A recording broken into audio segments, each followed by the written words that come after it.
You don't expect the worst by accident. It shows up quickly, before something happens, before you get an answer, before anything is certain. Your mind jumps ahead. What if this goes wrong? What if it doesn't work out? What if something bad happens? And it feels automatic, like your brain is always preparing for the negative outcome, even when there's no clear reason to. And part of you knows it's exhausting, but another part feels like it's necessary. Like if you don't think this way, you'll be caught off guard. But here's the shift. You're not expecting the worst because you're negative. You're doing it because your brain is trying to protect you. If you imagine the worst case, you feel more prepared, less surprised, less exposed. It creates a sense of control, even if that control isn't real. Because in your mind, if you've already faced it, it won't hit as hard. So your brain leans into it. It scans for risks. It fills in gaps with worst-case scenarios.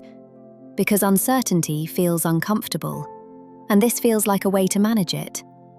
But there's a cost. Because your brain doesn't just imagine these scenarios, it reacts to them. Your body responds as if they could happen. Your mood shifts, your energy drops, your focus narrows. So you end up experiencing the negative outcome before anything has even happened. And most of the time it never does. But your brain doesn't track that well. It remembers the times things went wrong, the moments you felt caught off guard, the situations where you wished you had been more prepared. And it uses those as reference points, trying to avoid that feeling again. There's also something deeper underneath it. Your brain is wired to prioritize potential threats over neutral or positive outcomes.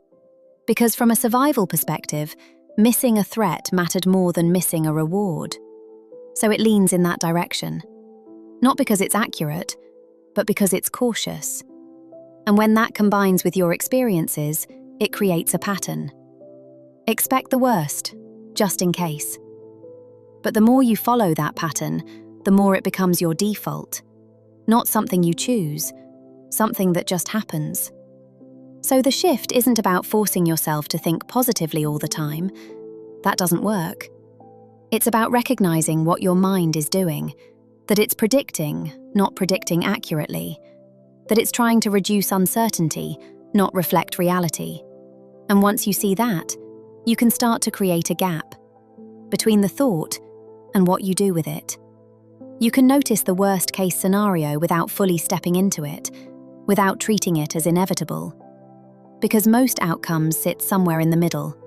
Not perfect, not disastrous, just normal. And maybe that's the truth. You don't expect the worst because that's what always happens. You expect it because your brain is trying to keep you safe from uncertainty.